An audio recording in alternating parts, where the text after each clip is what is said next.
Welcome to Fun With Annuities, where every single week I welcome a celebrity guest expert that can help you maximize Chapter 2 of your life.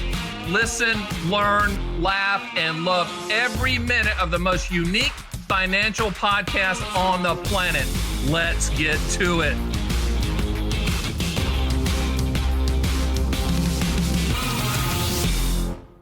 Welcome to Fun with Annuities. My name is Stan, the Annuity Man, America's Annuity Agent. Yes, I am licensed in all 50 states. I'm so glad you joined me today on all major podcast platforms. And also, we have a Fun with Annuities YouTube channel if you want to see me and the guests interact and see our facial expressions when one of us says something that's funny or crazy or something like that. But I'm going to tell you something. Today is a special day for me. This is I'm almost a fanboy at this point in time. And what that means is I really look up to my guest. He is a person that I follow. I read pretty much everything that he writes. If there was ever an icon in the financial business and the annuity business, it's our guest today. His name is Moshe Milevsky, and let me tell you a little bit about him. He's a tenured professor of business finance. He's a published author and a well-known consultant. He's based in Toronto, Canada. He has an MA, and he got that in 1992 in mathematical statistics. He has a PhD, got that in 1996 in financial economics. He is a 2002 fellow of the Fields Institute for Research in Mathematical Sciences. Now we get to the fun part, and this is where I start following him because that other stuff's way above my head. He's published 16 books, translated into 6 languages, and has authored over 70 peer-reviewed scholarly articles. I need you to hang in there with me. Put your seatbelt on. This is important. One of his books called King William's Tontine, which we're going to talk about, is about why the retirement annuity of the future should resemble its past. And it's very, very interesting. He has a new book coming out this month, and at the time of this taping is June of 2022. And it's called How to Build a Modern Tontine Scripts, Tips, and Algorithms. He is also a fintech entrepreneur. Yes, he is very busy. With a number of U.S. patents and computational innovations, in 2014, he sold his startup company to a company that we use called Canex that provides the feeds to our calculators. He was named by Investment Advisor magazine as one of the 35 most influential people in the U.S. financial advisory business over the last 35 years. He's delivered over 1,500 presentations and keynote lectures around the world, including academic seminars at Stanford, Columbia, and MIT, etc., etc. His current research is fascinating because his interest revolves around the history of how aging consumers financed and paid for the last few decades of their life, but he's researching that on how that happened over the last few centuries. It is my absolute honor to have Moshe Milevsky on Fun with Annuities. Thank you so much for being here. And you're very kind with your introduction and your praise. And as you know, you're quite the legend yourself. So I appreciate being here. And hopefully I can ask you just a couple of questions when you're asking me questions so that we get a bit of a dialogue going. Absolutely. Obviously, I went through your background and your education, which is unmatched. How did you land in the annuity space? I mean, you have a master's in mathematical sciences, a PhD in financial economics. How do you get to annuities? How did that happen? Yeah, so as I'm sure you know, annuities are sort of a small part of what I do. My day job is teaching undergraduate and graduate students. My 22-year-old undergraduates don't really care very much for annuities, sadly. They're 22 years old. They have student loan debt. They're trying to figure out what to do with their lives. You know, if you talk about student loans, they'll be interested. If you talk about mortgages, housing, health insurance. So there's this enormous group of financial products out there that consumers have to be aware of. And as you get older and as you get closer to retirement, obviously annuities are a very, very important component. So, I often tell people that when we have a session for parents who want to send their students or their kids to university, they come to our gymnasium and they walk around and they see the different areas that are available, and students come with their parents. These are high school kids, and they stop at my desk where I'm selling the business course, and the students say, "So what do you teach?" And I say, "Well, I teach retirement income planning," and they move right along 10 seconds later. The parent state, the parent state. The parent state. So, clearly this is something that is age specific. So let me respond to your question, how I got into annuities. Sure. I got into annuities because I came face to face with longevity risk at a very young age. Longevity risk, as you know, is this uncertainty about how long you're going to live.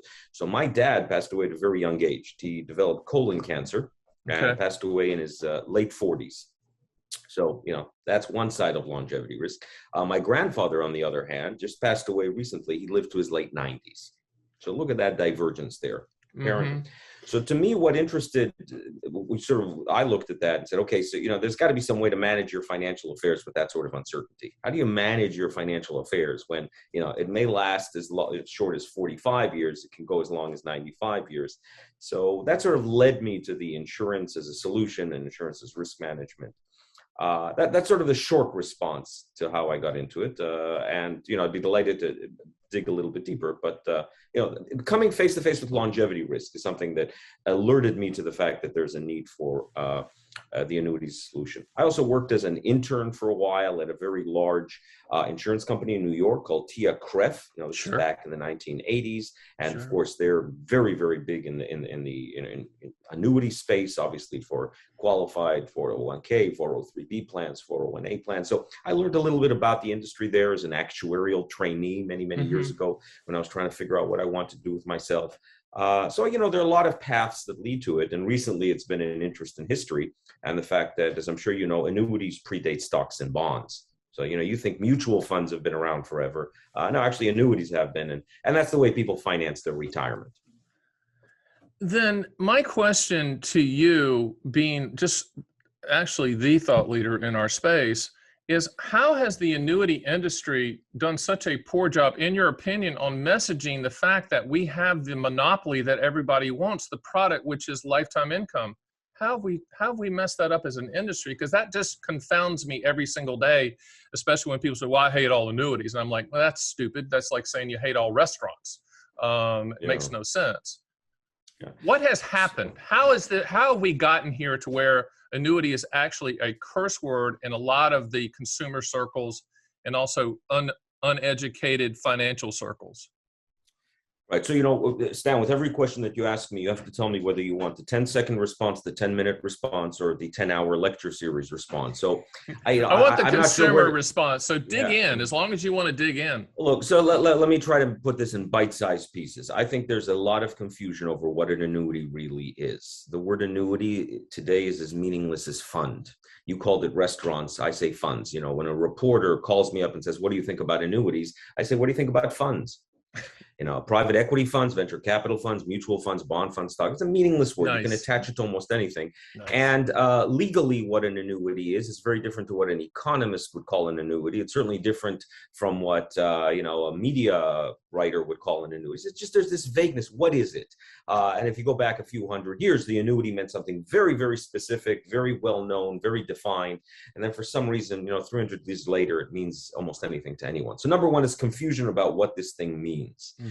Is number two. I think that there was a period in the late 80s, possibly early 90s, where the commissions, the fees that people were paying for these, either as commissions that were explicit, where really only 80% of your money goes to work, or commissions that were hidden and paid because you couldn't surrender for 20 years, were very, very high, atrociously high, unconscionably high, and they gave these instruments a very bad name. Now, those were very specific types of annuities, and they certainly weren't all annuities, so that was part of it. I think that another problem with annuities, and this will be my last point before I sort of turn it back to you, is annuities are sold to a group of people that are vulnerable. They're sold to older people. We're not selling it to 23-year-olds. We're selling it to people that are older. And in some sense, the point of this product is to generate some sort of predictable income when you're no longer able to make decisions yourself, cognitive decline. So when you have a product that really is meant to help people that are eventually going to cognitively decline and help them deal with the finances, there's a higher burden of care there, because you got to make sure that they understand what they're buying, they continue to understand what they're buying. Sure. And in many cases, annuities are quite complicated. So you have something very complicated going to someone whose ability to make those decisions decline over time, and that's a recipe for disaster. So in some sense, there's a whole bunch of reasons, but I do agree with your premise. There's a lot of confusion, there's a lot of fear, and there's certainly a lot of backlash against it. Hopefully that helps put this in context. And it does. And I've said to industry leaders and CEOs of carriers to say, just let's just get it down to a couple of words. I'm a marketer. I understand how to brand things, obviously. And I think it really comes down to, I go back to the Got Milk ad where it just said Got Milk. I think we should have one that says Got Guarantees or Got Lifetime Income. Yeah. I really believe we can frame the value proposition of what we're doing and what we're offering, which, with 10,000 baby boomers hitting the age 65, they're not looking for the next Tesla or the next Microsoft or the next growth stock. They're looking for guarantees and they're looking for lifestyles. Which leads me to my next question, and I have this vision of you, Moshe, in the bowels of some library in Europe, reading about tontines and doing your research on where annuities first started. But the reason I bring that up is I want you to correlate that to the products that are out there now and your hope to where things are going to go. And maybe you can just give a brief history of tontines, because when you Google it, it's amazing what comes up. One of the questions that people have is, are tontines illegal? That's one of the main questions that pop up. So give us the dumbed down version of what that is and why you're attracted to that. So, as usual, Stan, your questions could take me, 5 hours to answer. So I'm going to selectively pick certain pieces of it. Sure. Because for many of your viewers, this may be the first time in their life they've heard the word tontine. They don't know how to spell it yet, and maybe they're Googling it right now. So there's a lot going on. So let me explain a little bit of historical background, and hopefully this partially answers the many questions you've just asked. What interests me, why I'm fascinated with history, is because the narrative right now in the financial industry is that pensions are going away. Pensions are going away. Defined benefit pensions are no longer the norm for employees. Social Security, the trust fund in the U.S. is, on its way down. So there's questions about sustainability. And employers don't really care about their employees once they retire, so you're on your own, buddy. Ergo, we must all move into the annuity space. What interests me is, what in the world did people do prior to defined benefit pensions? Not what are they going to do in the demise and decline of defined benefit. What did they do before? And, if you take a look at when defined benefit pensions started, we're talking about the beginning of the 20th century. Social Security, FDR, the 1930s. If you're really familiar with pension history, then you'll know the name Bismarck, the German chancellor. He starts pensions in 1880, and everybody's entitled when they get old to get a pension. What did old people do before these state programs?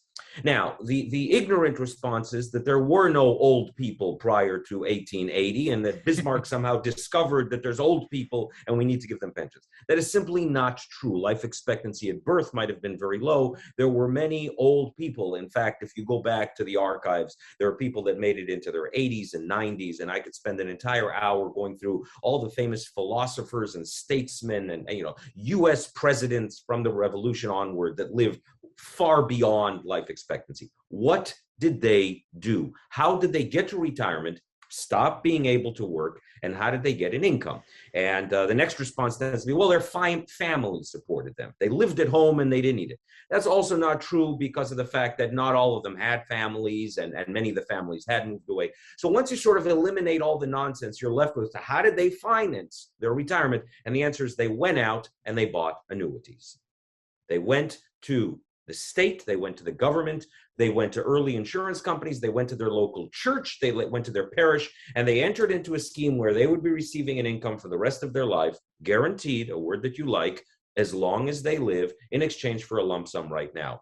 In fact, the earliest nursing homes were monasteries where people would go in. They were called korodis, where you go into the monastery and say, look, I got a bunch of money. This is my nest egg. You take it, take care of me for the rest of my life. And they would, in a sense, issue an annuity. And the annuity would be paid not just in living somewhere, they'd be paid in beer and bread and wine and, you know, a shirt once a year. And that would be your annuity. It would be paid in goods and services. Part of the products that people bought hundreds of years ago to maintain themselves in retirement was a name, a word that you just mentioned called a tontine. Mm-hmm. A tontine was one of the many schemes that people used to finance themselves in retirement. It was a scheme in which the longest living people got the most amount of income. The people that didn't live a long time got a smaller amount of income. It was a type of an annuity. And I think that, you know, with that background, we understand that there are many different ways to finance retirement in the Middle Ages, and that was one of them. And I find the tontine an interesting scheme, and I think that there's more discussion about bringing it back. That's sort of the 3-minute summary. No, I got you. One of the words that popped out when you used is the word scheme. And in the United States, scheme is a bad word. Scheme means we're taking advantage of you. Scheme means you're, you know, there's something we're not telling you. And I think that that word attached to annuity, even though you know and I know that's not the intended use, people go, yeah, see, it's a scheme. It's not a scheme. What he's saying is this was the strategy that people were using at that point in time. But even when you Google tontine, it says a scheme used, you know, hundreds of years ago, et cetera.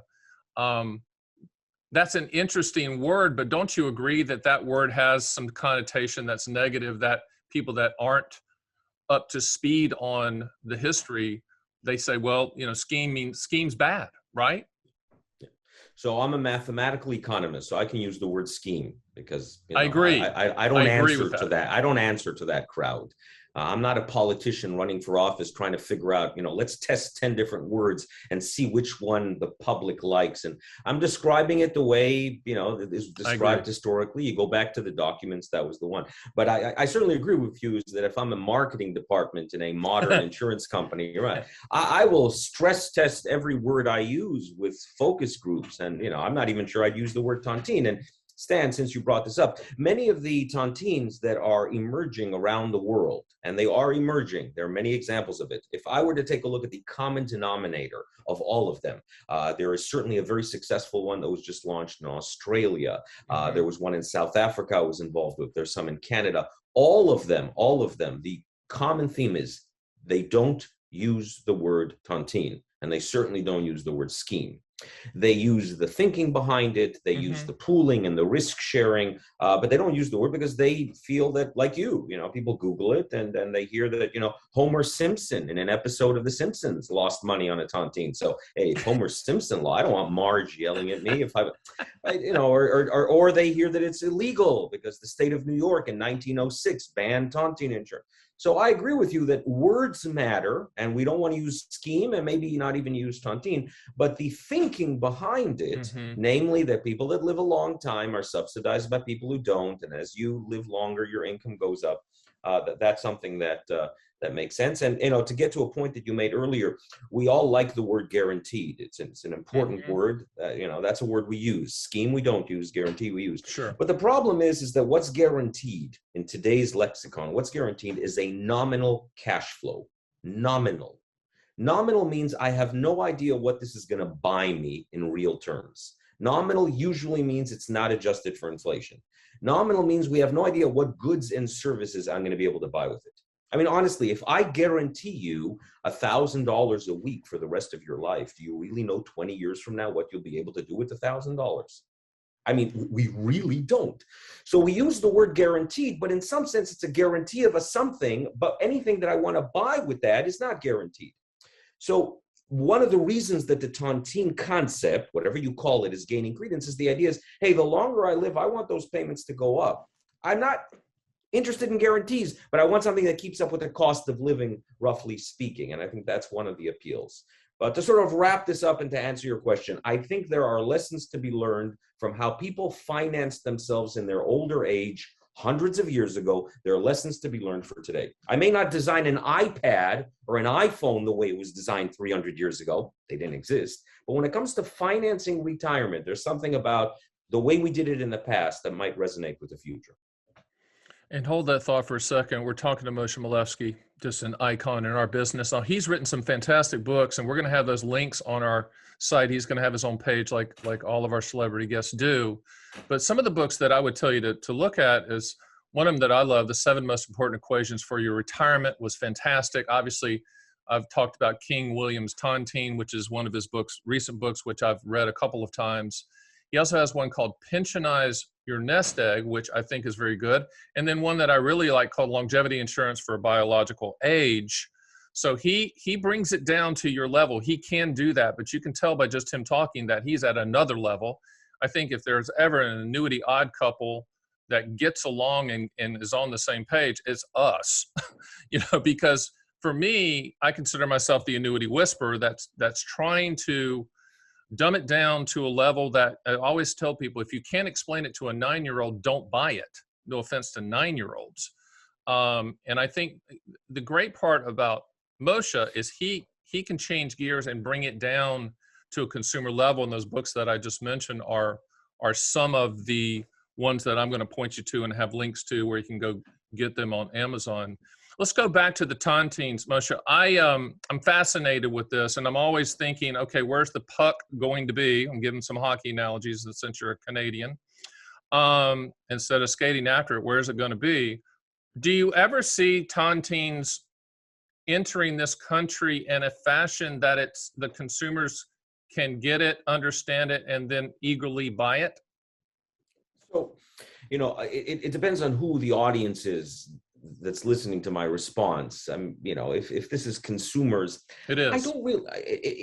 I don't really see the word tontine catching on, okay. and becoming an alternative to an annuity because of some of the historical issues there. But I do think that here's the business challenge. Large asset managers are realizing that their inability to offer guarantees might hinder their asset gathering and certainly assets under management model. Mm-hmm. So people are moving into retirement and they're saying, all right, these mutual funds, these ETFs were great to help me accumulate wealth, but now I need a stable, predictable, I like that better than guaranteed, stable and predictable income for the rest of my life. And I just can't get that from this very volatile ETF or mutual fund. And the asset managers are going to see some of that money, perhaps a lot of that money, leak and leave towards the type of solutions that you've been discussing, whether it's the annuities or the MIGAs or the QLACs or the DIAs and so on. So there are two ways that from a business point of view, asset managers can deal with that. They can say, well, we're going to partner with insurance companies and we're going to somehow try to share revenue, or we're going to try to, keep some of the assets and partner with insurance companies because people like the predictability and stability. Or they might say, you know what, maybe we can enter into this business without offering those guarantees. And the only way to do that would be tontine-like structures. So the short answer to your question is, I think that within 5 years, you're going to see asset managers offering things that you and I would call a tontine, whether or not they use that word is separate. Fascinating. I think when you were initially describing tontines, I think people stopped the car and jumped off the treadmill when you said the word increasing income, because that's the biggest question I get in this inflationary world that we're living in. Is, how do we adjust for inflation? How do we address inflation? And as you well know, Moshe, and I'm just telling this for the consumers that are listening to this, when you attach an increase to a current commercial annuity, it's called a cost of living adjustment. In the past, there was CPIU, Consumer Price Index increases, but annuity companies have the big buildings for a reason. As I always say, they don't give that away. They just simply lower the initial payment to make up for that. But when you start talking about tontines adjusting and increasing, can you go into that for the consumer on what that might look like from a 30,000-foot view? Yeah. So you understand that when I sit here and we're having a conversation, I have 4 hands tied behind my back. I don't have a blackboard. I don't have my slides. I don't have the graphics. I certainly can't do equations. You'd probably shut me down. So there's a limit as to how much this can be explained to the point where the consumer says, I get it. I'm sorry, we need to explain things, using certain techniques. Got it. But the idea here is that if you enter into an arrangement where people that live a long time get to share the benefits from something. Since there are less people living a long time, they're going to share more benefits. So let me try to put this without any algebra. Imagine that you and me and a group of our neighbors decided to buy a 30-year Treasury bond from the US Treasury. And it was a unique type of bond that we all bought together, us, all our buddies, we bought it. It's a bond that pays coupons for 30 years, but it never pays back the principal at the end. It never pays back the principal at the end. And you're saying, Moshe, why would I buy something that never pays back my principal at the end? And the answer is because instead they'll give you higher coupons.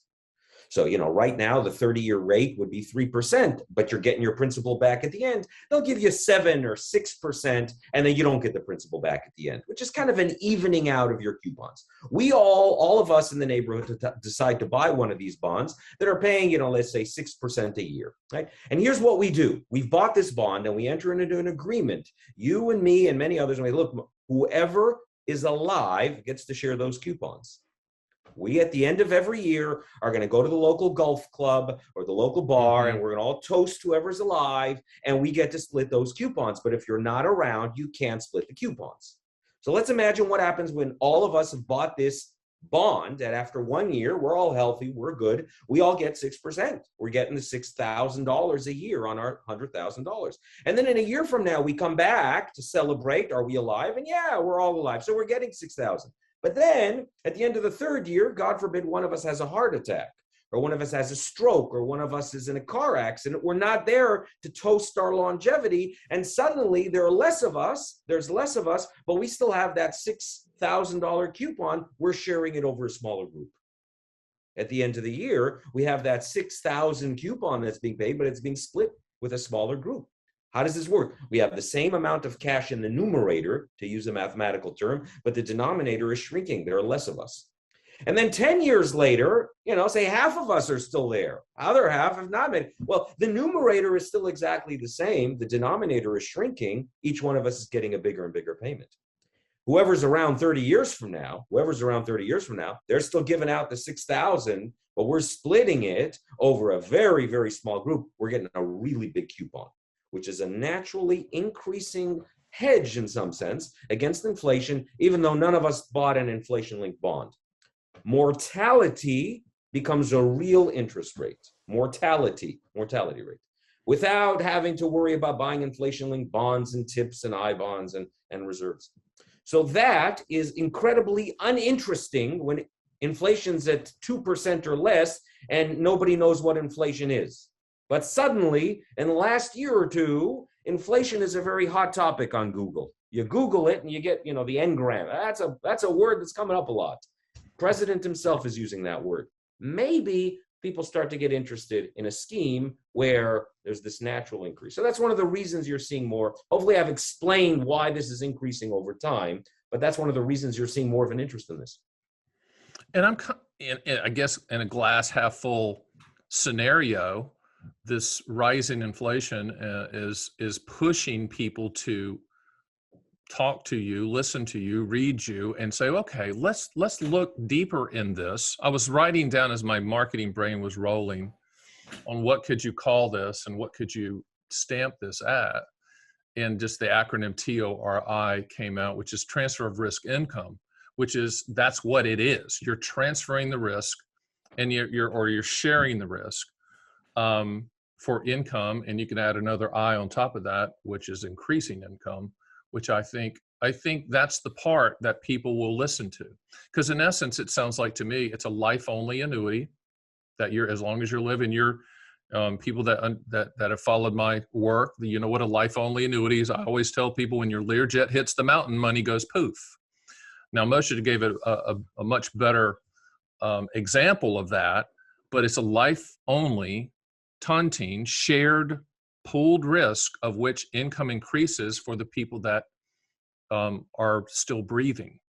And I think if it could be explained like that, I don't think people in this country would have a problem with doing a product like that, or at least a portion of what I call their income floor, which is Social Security, dividends, annuities, commercial, and these type of new annuities. The interesting part is going to be how they're distributed within the industry. And I think that's going to be the challenge. Obviously, you know that, everyone else looking at it knows that. But I think we need as an industry to, hey, forget the distribution. Let's put it out there. Let's get it out there to where it's, and show people that it works. And I think it would help the annuity industry as a whole, because people would understand you're transferring risk for lifetime income. I always tell people, I don't know the ROI until you die. Up until that point, it is a transfer risk. Now, you find yourself over in Europe a lot in libraries. Am I correct? I'm envisioning you over there all the time. Actually, you're catching me when I just came back 2 days ago from the archives in Edinburgh, in Nice. Scotland. I don't want to bore your audience to death, but the Church of Scotland introduced one of the first funded annuities in the early 18th century. When you take a look at annuities, it's one thing for me to guarantee you a payment for the rest of your life. But if you're smart, you're going to say to me, Moshe, how are you going to make sure that that payment is actually going to stay there for the rest of my life?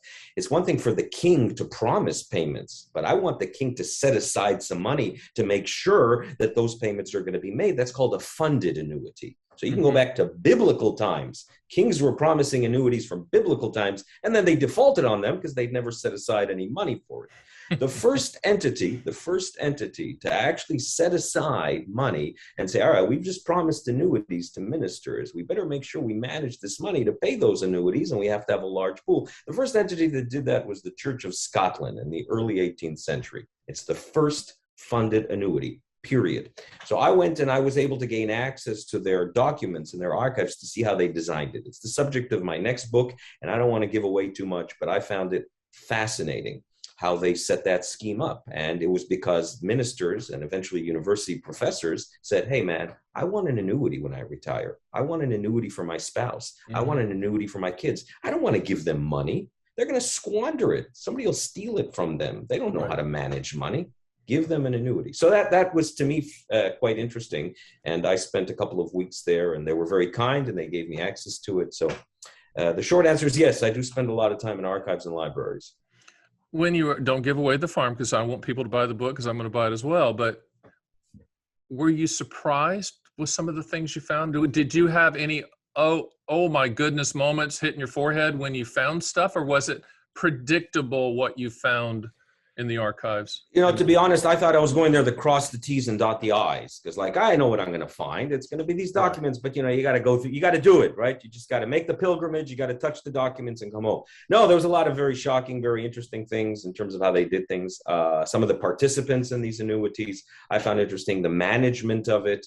Some of the concerns around fraud, some of the choices that people had. There was a parallel to some of the things that we see today in defined contribution plans. There were defaults. One of the issues that they had to contend with is, this is in Scotland. They are presbyteries spread across the country. How do you force people into the plan, or do you just, tell them if you want, you can join the annuity fund, which is so very similar to defaults now in 401ks and DC plans. And what they said was, well, you had a year to default, to say, I'm not interested.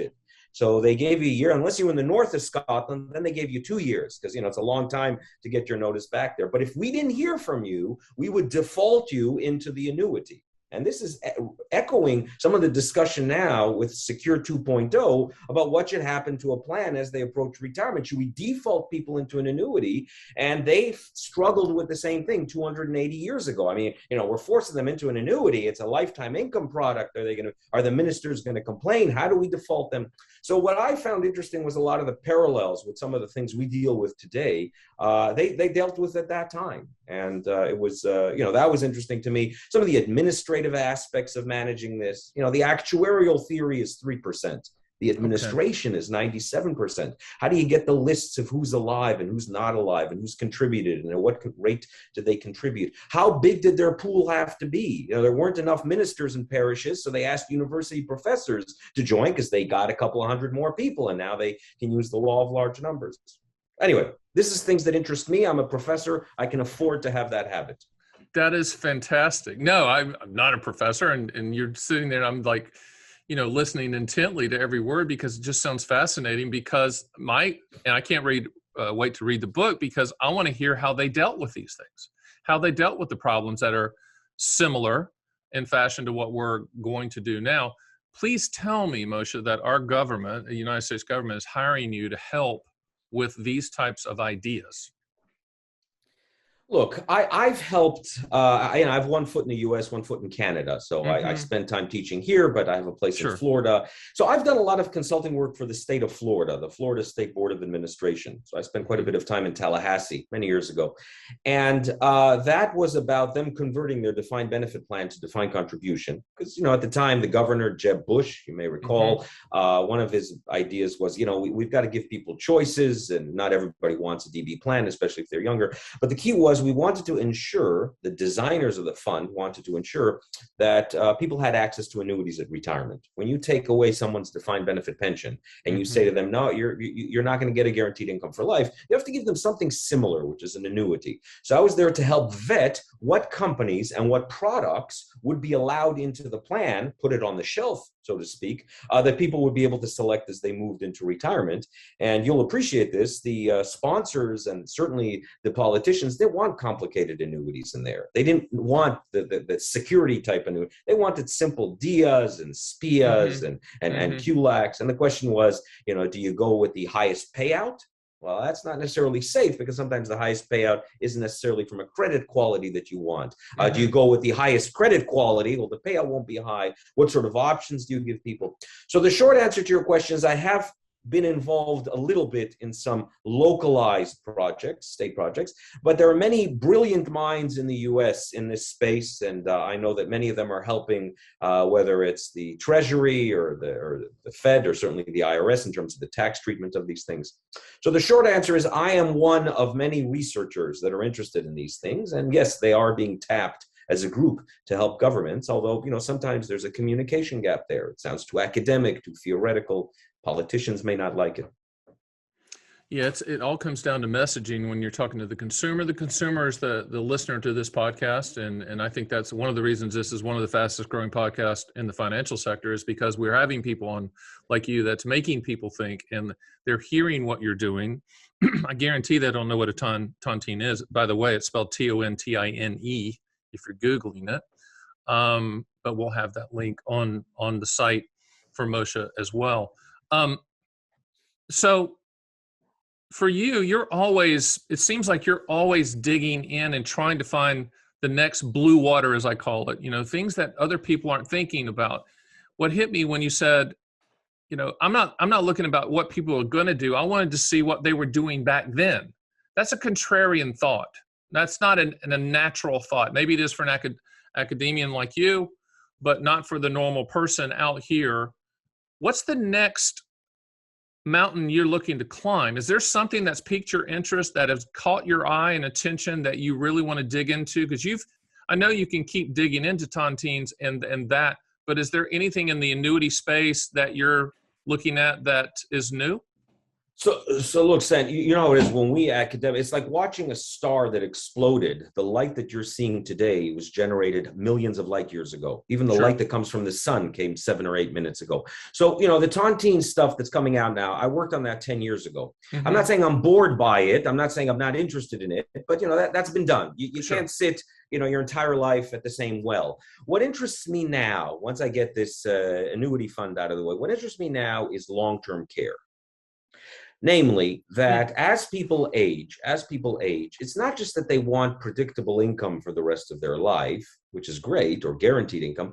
They need to know what will their expenditures be and what will their health expenditures be, and how do they manage, hedge, and insure that. So I have become interested in the gap between lifespan and health span. Lifespan is how long you live. We've talked about that, longevity risk. Health span is how long do you live healthy. And the gap between health span and lifespan can be, 0. You got hit by a bus, sadly.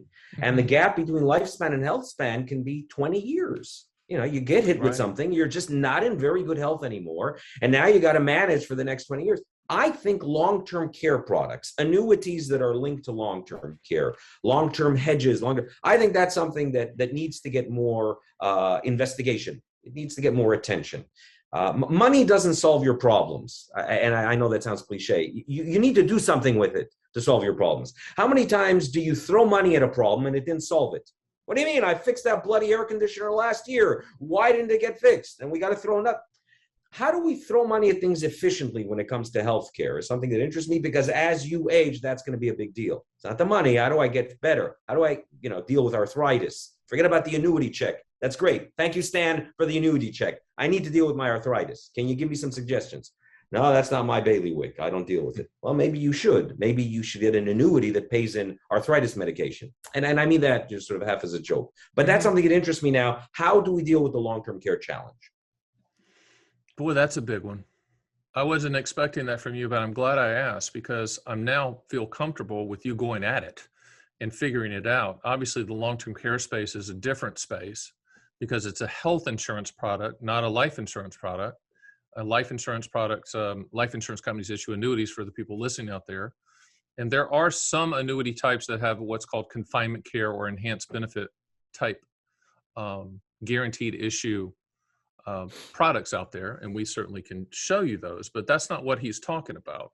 He's talking about literally solving for specific things. Now, are you thinking, and if I'm off base, tell me, are you thinking that in the future there will be annuity type products that are addressing not only income but specific issues of health or long-term care? I do. And I think that, when you think of activities of daily living that trigger a long-term care policy, Sure. why can't I buy a SPIA that as soon as you're diagnosed with, let's say, you can't do 3 of 5 activities of daily living. You can't bathe, you can't clothe yourself, you can't walk to the bathroom. Like just, the payment triples. Why would I want the payment to triple? Well, because now you're going to have to hire someone to help you with that. I mean, so because it's not so much the income that I want, it's the services that I'm going to get. I really need the income. Income is just part of it. I need the income to get goods and services. You've solved part of my problem, Stan. You're getting me the income for the rest of my life. I need to get services and I need to get goods. Are you helping me with that? And some people might say, that's not my problem. Go talk to a medical professional. Go talk to a social worker. And what I'm trying to say is, no, I think this is going to be part of the financing. Because if you give me a sum of money that doesn't quite cover the services and the goods that I need, what's the point of that sum of money, especially if it's depreciating over time? So the answer to your question is yes. I see annuities having long-term care riders, just like a lot of the life insurance policies. You can buy a life insurance policy that is going to pay out $100,000 as a death benefit, but if you need long-term care, they'll multiply it by 5. Let me say that again. You have life insurance. If you die, the beneficiary gets $100,000. But if you're still alive and you need long-term care, you can draw down like a bathtub $500,000 worth of long-term care over time. And I can see a lot of people saying, yeah, I want that. I want that. I need to deal with aging. I need to deal with aging. I've seen it with my parents. I need to deal with myself. So this is something that interests me. You asked me, where's the puck going? No, I'm a Canadian. I think it's great. Where's the puck going? Yeah. No, I love it. I think the issue, and I'm always thinking from the consumer standpoint, how to get the policy approved and to the consumer and the benefits in place. So when I'm thinking that, I'm thinking, okay, underwriting issues, if there are any, pricing issues from the carrier that's issuing the policy. But my hope is that with this type of thought, people that have diabetes or that have pre-existing conditions, it would be really nice if they could buy a guaranteed issue product that addressed that specific thing without having to go and get underwritten, whether it's simplified issue or full underwriting. Because as I always say, annuity or long-term care companies, they want to insure young, healthy people. I think with 10,000 baby boomers hitting 65 every single day, most of us, and I'm not there yet, but I'm not going to tell everybody my age because I look so vibrant and young, right, Moshe? But I would want to buy something for pre-diabetic, which is who I am. Can I buy an annuity that addresses that? Boy, you talk about opportunity and a niche market, because it sounds like to me that you're thinking from the life insurance standpoint that you can buy, if you're a smoker, you can buy life insurance because you're a smoker. It might cost you a little bit more, but it's never been addressed from the standpoint of health issues from an annuity standpoint. And that's what you're talking about. That is absolutely fascinating, which means my SPIA calculator would be SPIA calculator healthy, SPIA calculator pre-diabetic, SPIA calculator cancer, SPIA calculator whatever. Stan, one of the things that I've been sort of puzzled by is why people don't ask for underwritten annuities more. Meaning, look, I want an annuity, but I'm not in good health. Pay me more. I'm not going to cost you as much. In the UK, in England, Scotland, there's something called impaired annuities, where you say, look, I want an annuity. So I could certainly see that if we can dig just a little bit more into the actuarial without turning off your audience. When you buy an annuity from an insurance company, they're worried you're going to live a very, very long time. That's their fear. They've got to set aside capital and reserves for that. But if at the same time you add to it something that pays out in the event of a long-term care need, then there's an internal hedge in there, because the actuaries are saying, look, both aren't going to happen. This person isn't moving into a nursing home tomorrow and living 40 years. So they can suddenly be a little bit better in pricing. What I mean is, usually you buy a toaster and you buy a fax machine.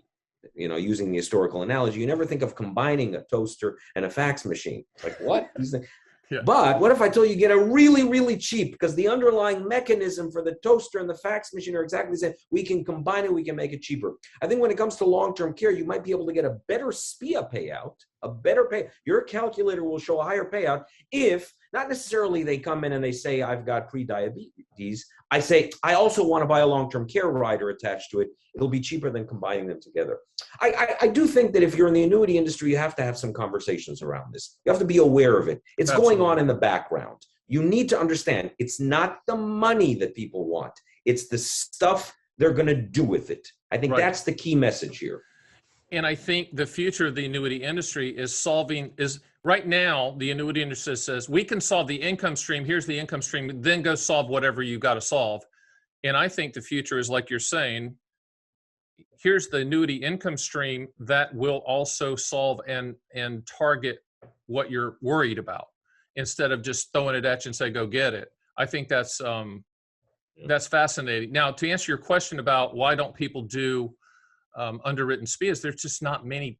I mean, it's not competitive. And the great part about the annuity industry, in my opinion, for most products, SPIAs, DIAs, QLACs, MIGAs, index annuities, whatever, these are commodity products. There's bunches of them, and you shop them for the highest contractual guarantee. I always tell people to do that. You own an annuity for what it will do, not what it might do. But if you're doing an underwritten SPIA, and for the consumer out there, what you're saying to the annuity company is you're proving to them that your life expectancy is actually less, which means that the payments will be fewer, which means that the payments will be higher. That's what that means. That's what Moshe is talking about. The problem now is there's maybe one or two, maybe three tops companies that are doing underwritten immediate annuities at this time in the United States. That is a problem, big time. So I would love that, but for whatever reason, companies have shied away from that. Yeah. So Stan, it's a chicken and egg issue. Yep. What comes first? I mean, nobody's interested in it. So companies don't find the need to maintain an active line, marketing, keeping your registrations, satisfying. It's not worth it. But then if the demand comes there, then the companies see an opportunity. So, the question is, what's going to happen first? Is somebody going to get up and say, we're starting to offer impaired annuities and just let's give it a try? Or will advisors, people such as yourself, influencers, with a very wide audience and readership, say, hey, it's time to bring these things in. We might increase the size of the annuity message from people who say, look, I'm not in great health. I would like to get one of them. Well, and what we have to do when we go through that process is someone says, I want to underwrite a SPIA to see if I can get a better payout because I'm going to prove that my life expectancy is less. We warn them up front that there is a good possibility you're going to be denied. And that's a problem as well. I think if there would be a simplified issue type underwritten SPIA, consumer friendly, I think people would flock to it just because a lot of people have underlying conditions and would like to get in essence, an accelerated payment. But I think it's fascinating where you're headed with this. I encourage you to dig into the long-term care side because, as you know, the traditional long-term care, there's not many carriers left in the United States for a myriad of reasons. Yeah. And there's 3 different types of long-term care, which, I have a long-term care expert on, and we go through those things. His name is Jack Lundenberg. He's fantastic if you want me to point you to him.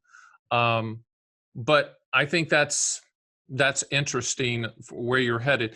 What's the difference between Canadian and U.S. type annuities? I get a lot of calls from people that watch my videos and podcasts. I'm sure that you being on will give those Canadian calls in.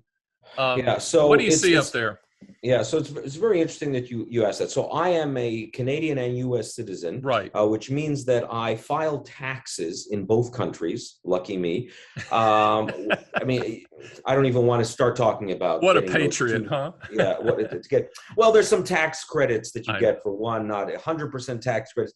I could do a whole podcast on tax regimes. In fact, my PhD thesis was on the reconciliation of the Canadian and U.S. tax system. But to answer your question, Okay. there are many annuity products that are available in the US that are simply unavailable in Canada. Correct. So when I purchased, I own 3 annuities. I mean, we can get into which ones, but I bought them all as an American citizen with a residence in Florida because you simply can't get them here. They don't exist. They're not offered.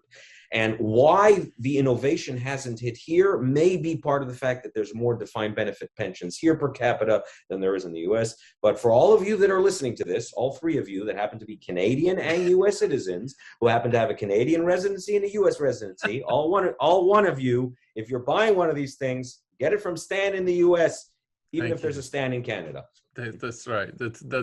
Well, obviously we appreciate that. And we do like working with people all across the United States. And if there was a chance for us to do Canadian, we would, because we do get a lot of those calls. If you were annuity czar and you were sitting over top of everything, what would you change? I know it's loaded and broad, but pick something. Yeah. So unfortunately, there isn't such a position. You know, insurance is regulated by the states, so there are 52 or 51 annuities. Let me dream. I'm dreaming. Okay. All right. I think that if I could throw, a couple of $100 million at the problem, which is what czars are allowed to do these days, they can go to Congress, they put in a footnote, and before you know it, $100 million have come into their budget. A public advertising campaign to clarify what these things are and how important they are to reduce the financial illiteracy around these products. Don't have it run by companies or affiliated organizations that where you say, they got a bias, they're not. And I'm the last one to say, let's hand it over to government. But you've just given me a government job. I did. I got to figure out what to do, right? I'm not saying let's hand it over. If you handed me a government job, I would suck out that budget and say, let's get this thing clarified. Here are the different types. Here's what they do. These are the different vitamins, A, B, C, D, and E. And here's what the vitamins do. And we put it on the package. And there's clarity around the nutritional content of these things. I go to the store. I pick up my vitamins. I know, am I getting zinc in there? There's no zinc. My doctor said I needed zinc. Let's pick up the multivitamins. With that sort of clarity of message and clarity of ingredients and clarity of what are these things is what I would do. Let's get a messaging campaign out there. Instead of putting more roadblocks or barriers or legislative roadblocks in front of or mandating anything for that matter. And I would do the exact same thing. It would all be about messaging. It would all be simplified.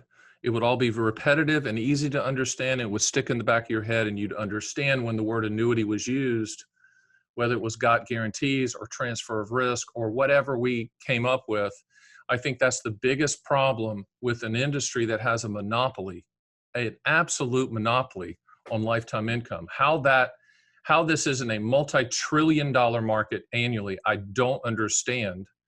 And sometimes it feels like I'm screaming into a hurricane with people that the industry that doesn't seem to care because they're making so much money. Last question, Moshe, and I appreciate once again, Moshe Milevsky, we're going to have his stuff on the site, but boy, has it been a pleasure, and I could talk to you forever. And hopefully one of these days our paths will cross, especially in Florida. I live in Florida and Las Vegas, so maybe our Florida paths will cross. But this is the last question, and I do it with all of my celebrity guests. I don't give them a heads up on it, but it's called the mic drop moment. And what I want you to do is I'm going to hand you the mic, and you're going to say something that you think the consumers out there that are listening to this need to hear and walk away with, because you're Moshe Milevsky. So mic drop moment, Moshe Milevsky. Yeah, I think that consumers should pay more attention to what fees, commissions, and revenue sharing agreements exist with all the financial products that they buy. I think many of them are embarrassed to ask this. They have a good relationship with their financial advisor, their local insurance agent, their local car insurance salesperson. And I think that people have to become more accustomed to look, what's the markup on this thing? You know, I'm buying a car. This is what I'm paying. You know, you can easily spreadsheet and compare.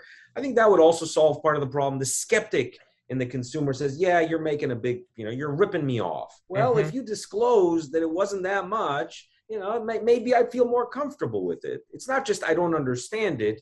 Even if I do understand it, I'm concerned that it's very opaque and I don't understand how much I'm making. So ask awkward questions. That's the mic drop moment. Learn to ask awkward questions to people you like.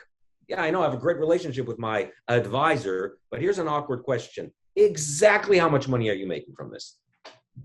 I love that. That might be a t-shirt, Moshe, that we have as ask awkward questions to get the right answers. I really appreciate that. I really appreciate you joining me. And thank you so much for everyone out there that's joined us on all the podcast platforms, the YouTube channel called Fun with Annuities. And I will see you next week.